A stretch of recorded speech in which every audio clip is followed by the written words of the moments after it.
So a little bit on the whole person health framework.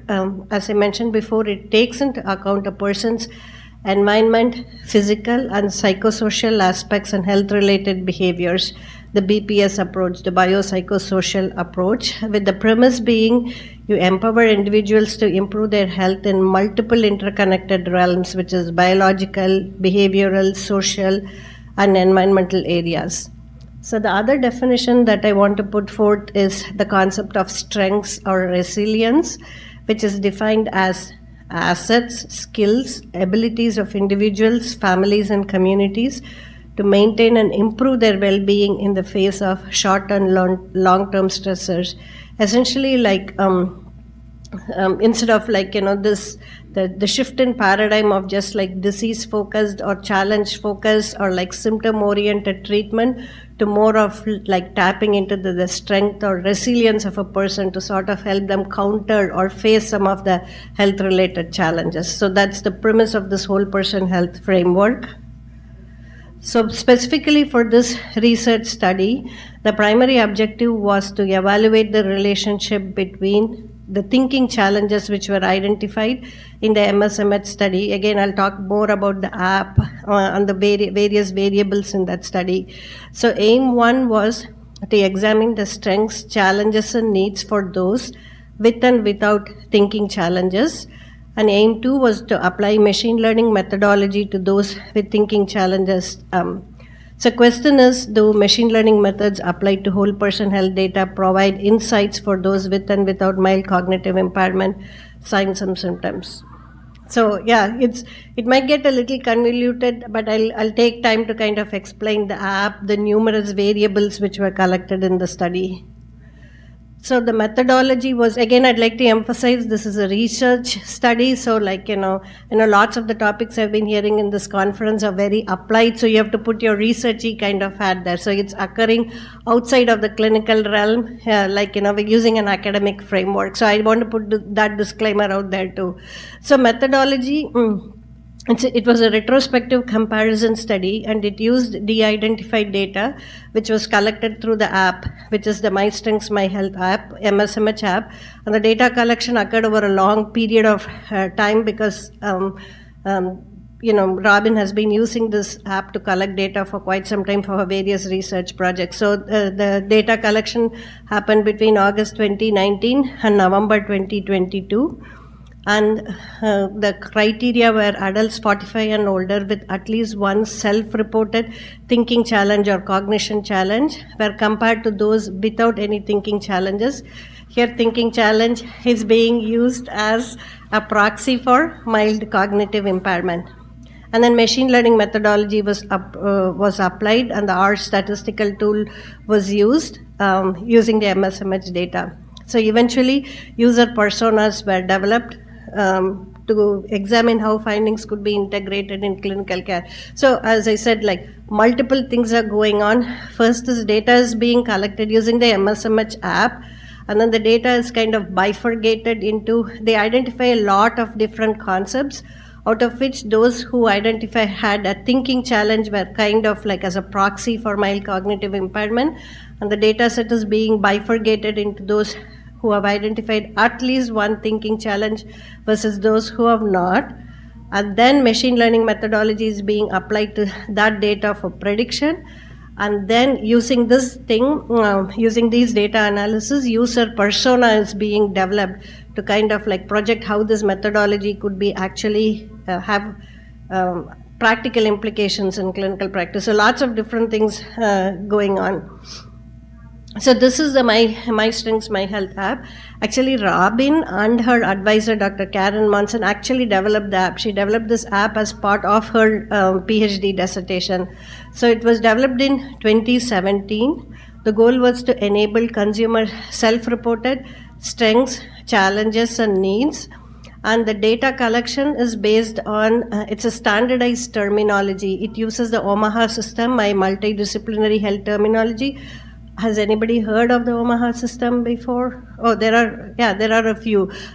So in the app, it's translated into something called the SOST, which is a simplified Omaha system terms.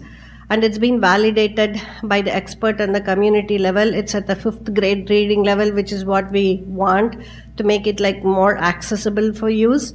And then it's a web-based app. It can be used on a phone, a tablet, or a computer for data collection.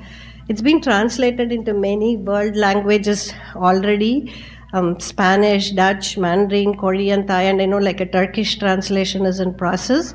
And the terms are mapped to SNOMED CD, SNOMED CT. That's at the high level details about that. I know I'll keep coming back to some of this like later in the presentation too. So these are the different concepts in which the app collects data, but it collects a lot of data. So the first is because it's looking at whole person health, so it collects data across 4 different domains. Going from the left to right, in the green column, it collects data about my living domain, and then it moves on to my mind and networks in orange, and then my body domain, and then my self-care. So essentially it's a holistic evaluation. So the big categories are called as domains, and in every domain it collects data on concepts.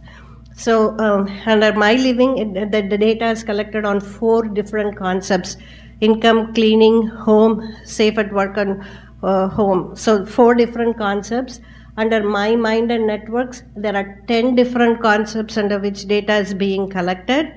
And in my body, there are 18 different concepts under which data is being collected. I'm not going to read through all of them, but as you can see, the thinking concept is in the my body domain. And then there is 8 different concepts under which data is collected under my self-care. So overall, across the 4 domains and across these, there are 42 different concepts under which the MSMH app has the ability to collect data. But based on the study or the research objective in question, the investigator can choose which of these concepts that they are going to use for their study. It doesn't mean that you have to collect data on all the 42 concepts for all the studies. For this particular study, 36 concepts were chosen. Like some of the things like reproductive health, pregnancy, postpartum were kind of excluded because it does not apply to this population. So that's at a high level what the app can do. It gets more complicated than that, because for every concept, the app has the ability to collect 3 different things: strengths, challenges, and needs. So if you go to the middle column, which talks about strengths, I'm going to go in that order because it's easier to follow. Strength, for example, in the thinking concept, because it's like a questionnaire survey format, if a person, the question would be, how would you rate your thinking? And there are 5 different options given: very good, good, okay, bad, and very bad. If somebody chooses very good or good, is coded as 4 and 5 in the back end, which means it's coded as strength. If you answer 4 or above, it's coded as strength, else if not. So that's how strength is being like calculated in the back end. And then going on to the challenges, which is the leftmost column, the app as a whole has the ability to collect data on 335 challenges. As we saw, there were 4 domains, 42 concepts in all. Every concept has strength is captured like standardized way, like which is like 5 options to choose from, whereas for challenges, every concept has a challenge which ranges between 2 to 18, because it's part of the standardized Omaha system terminology. That's how the data capture works. But for thinking, as you can see, there are 10 different options for challenges which a participant can choose from. They can choose like 1, none, or all of the above. So on the whole, so that's how the concept of challenges works. Then moving on to the rightmost column, needs. For every concept, there is a possibility to collect data on 4 different needs.